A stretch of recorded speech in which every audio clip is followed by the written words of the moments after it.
All right. Welcome to another edition of Sabbath Lounge. This is Matt and Jake here. We're coming to you with another Torah portion. What's this one, Jake? This is week 29's Acharei Moat. After death. Right. It sounds better when you say it. Yeah, it's easier for sure. So we appreciate you stopping by, and we have a whole series of these where we try to do the Torah portions each week. And some of them, it's taken us a little while to get this done, and some of them are from last year, and some of them are from this year. But we appreciate giving us a like, comment, share it with someone. Right. And so this is just our high-level view. Go read it yourselves. This is Leviticus 16 through 18. So, check it out. And so here we go. So, Jake, what did I put transfer in here? What do you think I did that? I mean, that sounds like only a question you can answer, Matt. Because it talks about laying hands on this goat. Yes. And so, transferring the sin. Right. So this is talking about the portion where they have the two goats. Now we need to double transfer. Start over.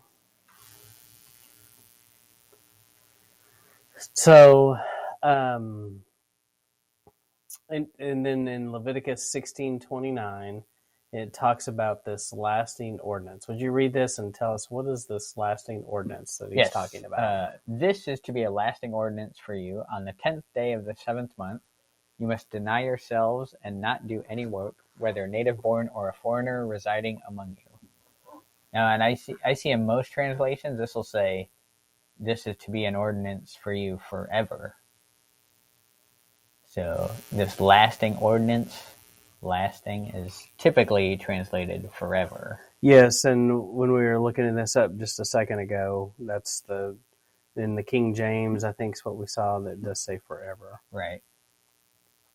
And it's also native-born or a foreigner residing among you. So this is... So this isn't, you can't get out of it by saying I'm not Israel. Yeah. It's like, okay, it's everybody who wants to be tied into this group of believers. Yeah.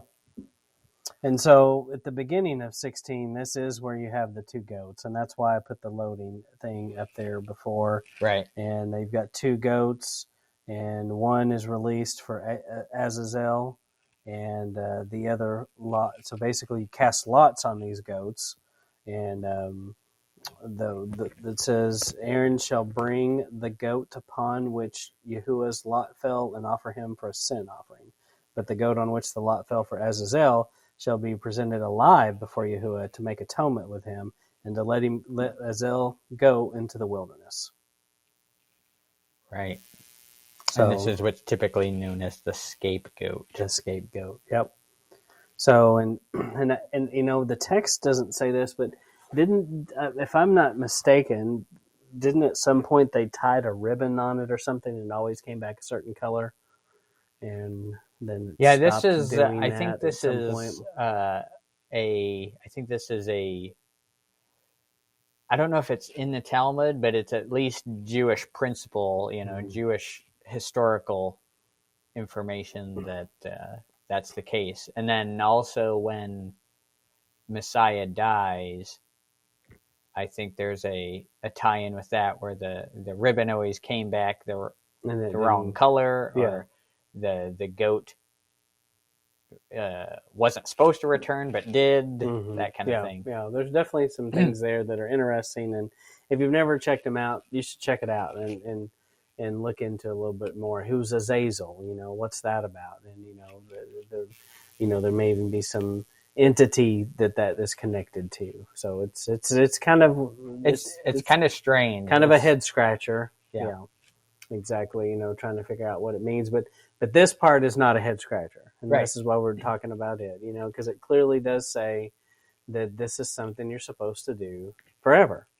It's not a one-time deal, and so this is the Day of Atonement, and then part of the Fall Festival. Right. So this would be in, Matt, you're saying Fall Festival, but it says the 7th month. Isn't that July? Yes. Well, and a modern Roman kind of calendar, correct? But Yahuwah's calendar is different, right?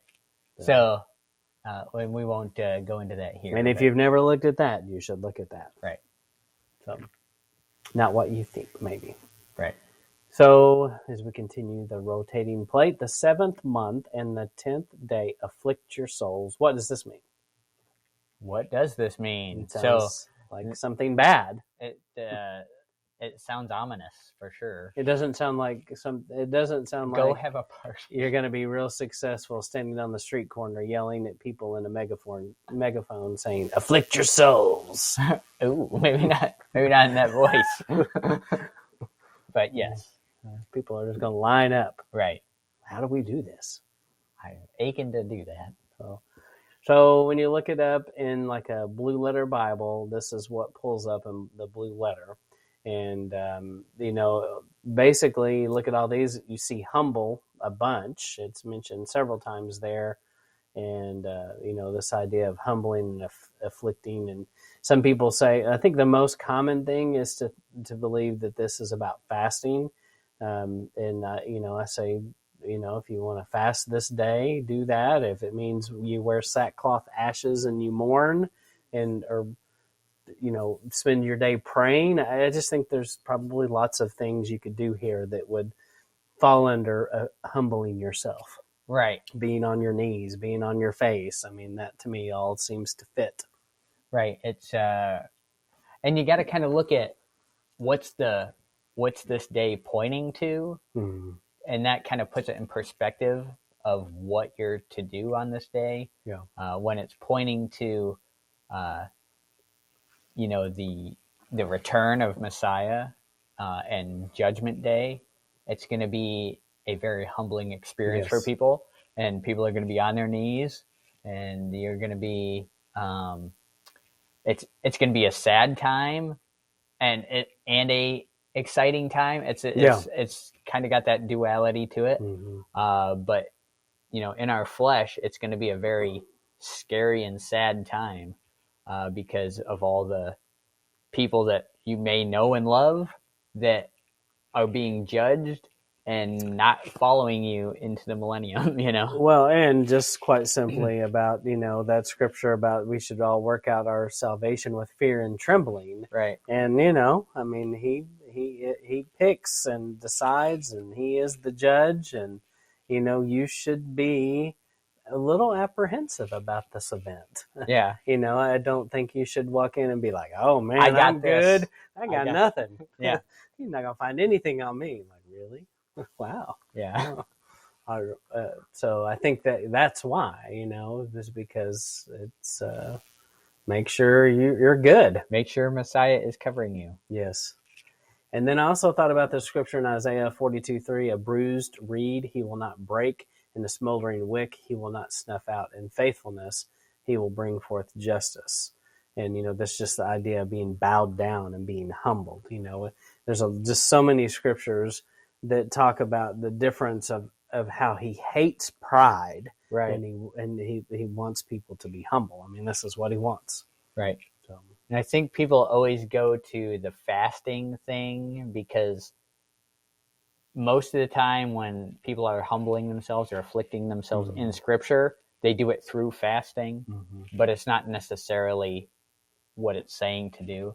Yeah. And then the one other thing I would say about it is and as to why people go with fasting is there's places in Scripture where it says on the day of fasting. Yeah. And this is the only, if you might call it, required fast. You know what I mean? Yeah. And in reality, is it very hard to do this day and fast? No. Right. Especially if you work and you get busy at work, and if you do the sundown to sundown like we do, I mean, you're sleeping at sundown for half you of get it. to eat. Yeah, you sleep for half of it. Yeah. And so it's not that hard. Right. This says I save my 12-hour sleep day for that. Yes. So it's one of those things where, but definitely we are commanded to do this. It's not an option. Right. And if you got the diabetes, eat something for crying out loud. I mean, you're not going to be sinning by eating something if you got the diabetes. Yeah. Yeah, if you have to do that. It's not about taking trips to the hospital. No. So, and then there's some rules about what to eat and what not to eat. And so if you see this going down, say you're driving down the road in Texas and you see this, well, you may be in a zoo or something. I was going to say, only several times have I done that Yes. since I've been in Texas. Or you just paid $100 a car to drive through this place. Right. And they're probably not real excited about this if this is happening, because there's been a bad thing. It's gone Jurassic Park here. Yeah. But you're not supposed to eat another animal that is attacked and mauled by another animal. Right. You don't eat things that have died of themselves or have been killed by some other animal. Mm-hmm. So, which in general, that's good practice. Yeah, I mean, those things aren't that appetizing, and that's not a hard thing to follow. So, and then we've got this supposed to be a picture of a grapevine, Leviticus 18:5. Live by my standards and obey my rules, and you will have life through them. I am Yahweh. It made me think of this. Jake, will you read this one? If you obey my commandments, you will live in my love. I have obeyed my Father's commandments, and in that way I live in his love. And very similar. Mm-hmm. And it's this idea of, being attached to, being the vine. And so that's exactly what I thought of, is when he talks about I am the vine. So, we want to abide in that. And very similar. And then you get into these, and there's lots of rules, Jake, here. Lots of rules. And all about sex. Wait a minute. I can't be forced to do all these rules? Yes. What do you mean? And so that's not love. So we just talked about this and how, what did you say? You said something about relating to your neighbor. Right. So the rule is love your neighbor. Mm-hmm. Right? That's the only commandments now. Love God and love your neighbor, right? Yeah. So what does it mean to love your neighbor? Well, what if it's easy, right? So we talked about this. It's easy when it says do not murder. Yes. Right? We know that's not loving, right? And a culture would say that many of these things are not loving, right? But what if you were in a different culture? You might need to be told these things to realize that's not love. Mm-hmm. So, and the culture we live in does seem to be headed to a place where it's like, that is love. I'm just loving.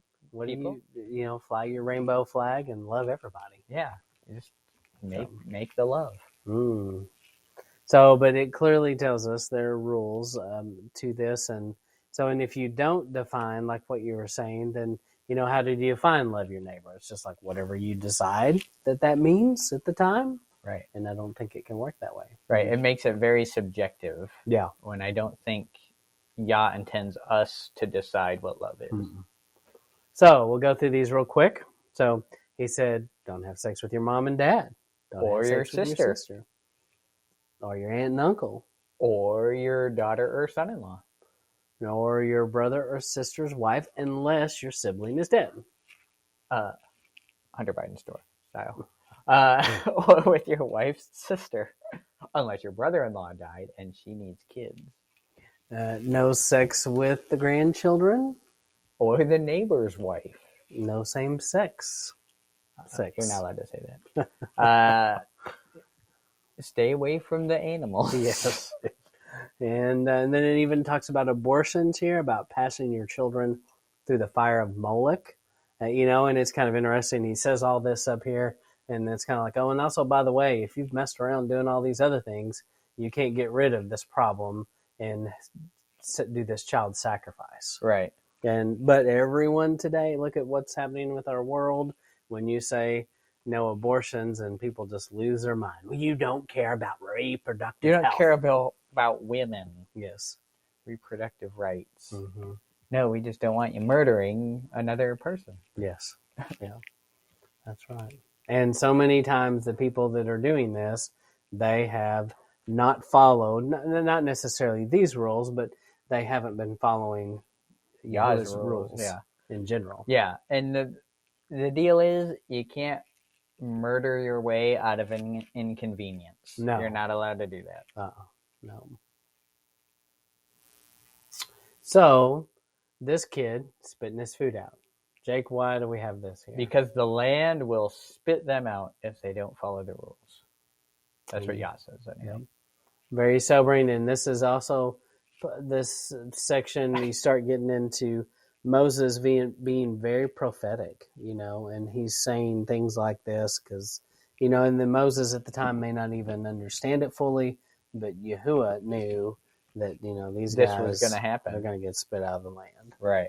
So, and they do. But he told them up front, look, this is what's going to happen.